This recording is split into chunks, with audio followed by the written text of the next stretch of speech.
Yezu akuzwe. Ni Marie Clarisse Mukandengo. Ubukonje bumeze nabi pe, imvura imeze nabi.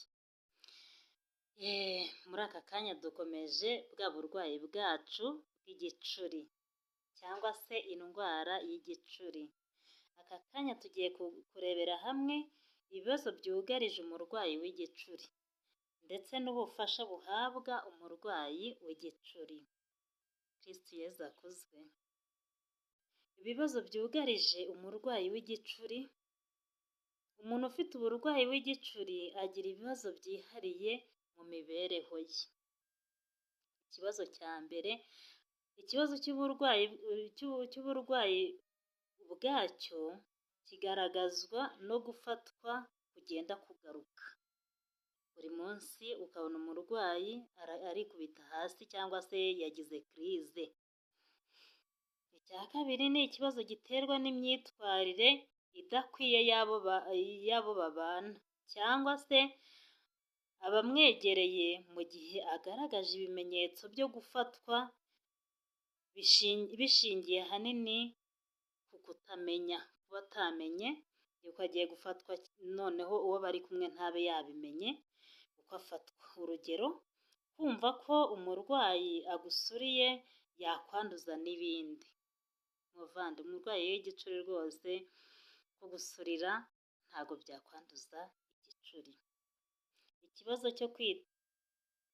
cyo kutiyizera kuko aba atinya ko yagaragaza ibimenyetso byo gufatwa igihe icyo ari cyo cyose. Ikibazo cy'imyigire mu bana bafite uburwayi bw'igicuri. Ni ikibazo cy'imyigire ku bana bafite uburwayi bw'igicuri. Ku bw'izo mpamvu umuntu ufite uburwayi bw'igicuri akenera ubufasha ahabwa n'abaganga ndetse n'abo babana mu buzima bwe bwa buri munsi. Kristo Yezu akuzwe. Niba ufite umurwayi w'igicuri, niba wigana n'umurwayi w'igicuri, ntabwo ari byiza kumuhunga ngo agusuriye nawe wacyandura, ntabwo ari byiza kumuha akato, ntabwo ari byiza, ahubwo wagakwiye kumufasha igihe yafashwe, ukaba wamuryamisha neza, ukamuryamisha urubavu nk'uko tugiye kubisoma ahakurikira. Ubufasha buhabwa umurwayi w'igicuri. Ubufasha butangwa na muganga. Muganga niwe wenyine usuzuma uwo murwayi akamenya neza niba koko iyo ndwara ari igicuri. Hari igihe ushobora kuba ari n'umuganga gutyo usuzuma nta n'ikindi kintu yifashishije, ariko kubw'uko yabyize agahita akubwira ati ubu ni uburwayi bw'igicuri. Hari n'undi noneho ugira gutya akakunyuza mu cyuma, bimwe bita eeje. Eeje ndumva ahantu bayifite muri leta ahanini ari i Ndera, wenda n'amashami yandi y'uburwayi bwo mu mutwe, ariko cyane eeje i Ndera ibonekayo. Ni ikizami bagukorera ku mutwe wawe, bakakwambika akagofero, nuko bakabasha kubona neza imiterere y'ubwonko bwawe, uko ubwonko bukora, nuko muganga akaba yakwemeza neza niba iyo ndwara urwaye ari igicuri. Noneho akamuha imiti, akanamushishikariza kuyifata uko bikwiye. Muganga kandi akurikirana umurwayi igihe ari ku miti, akaba ari nawe ubwe umubwira niba ashobora kuyihagarika. Kristo Yezu akuzwe. Niba ufite umurwayi w'igicuri, niba urwaje igicuri, niba urwaye igicuri, ntabwo ari byiza kwicara gutya ngo uvuge ngo ngiye guhita nihagarikira imiti ako kanya. Noneho ubufasha butangwa n'ababana n'umurwayi w'igicuri. Umurwayi uhwera akanagaragaza amaguru n'amaboko, noneho wamuha cy'abantu. Umuntu arwaye afashwe ari ahantu hatameze neza, ni ukumukura mu kintu heza kugira ngo ataza gukomereka, cyangwa se bakamucura umwuka kumwigiza kure y'amazi menshi. Hari umuntu ushobora kuba yegereye iziko cyangwa se akaba yegereye umugezi cyangwa ikiyaga, uwo muntu nawe ugomba kumwigiza hirya. Kwigizayo ibintu byose bishobora kumukomeretsa. Hari igihe ashobora kwikubita mu mabuye akamukomeretsa, kwa kundi aba yagize kirize. Ntabwo ari byiza rero kuba impande ye hari amabuye cyangwa amacupa ubyigizayo.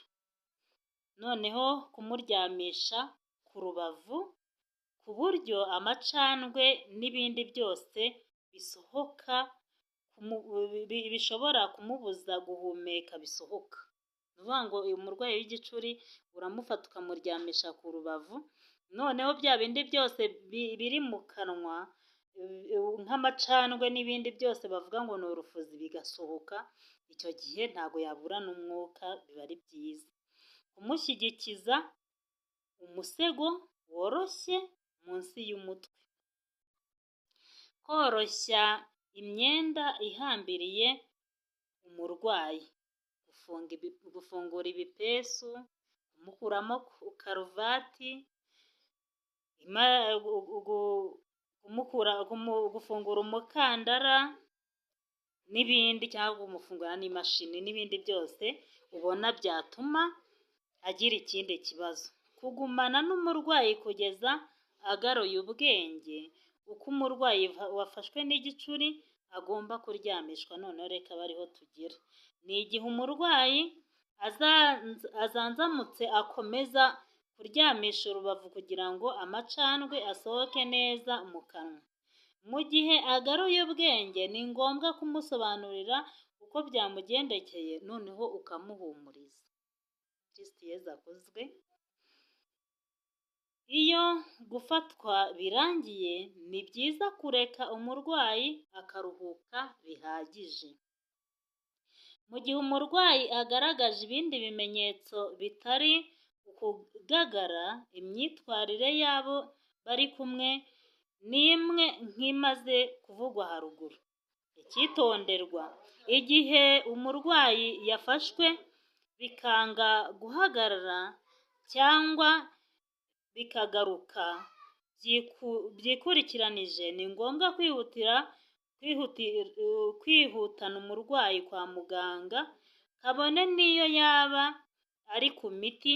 Si ngombwa gutegereza. Igihe cyose umurwayi ibimenyetso kirize zanze guhagarara cyangwa se atari kuva muri kirize, ibyiza uhita umujyana kwa muganga nubwo yaba ari ku miti. Ibibujijwe noneho: kugira ikintu na kimwe ushyira mu kanwa k'umurwayi. Hari abantu bagira gutya ukabona akubisemo ikiyiko mu kanwa ke, cyangwa akubisemo ibitambaro, cyangwa se akubisemo intoki. Ntabwo ari byiza. Intoki ashobora kuziruma, ikiyiko gishobora kumukomeretsa. Si byiza rero. Si byiza gutsikamira umurwayi mu gihe ari kurashya. Kwa kundi umurwayi aba arimo arashya, ntabwo ari byiza kumutsikamira. Kwirinda kumuha ibyo kurya cyangwa kunywa kugeza agaruye ubwenge neza.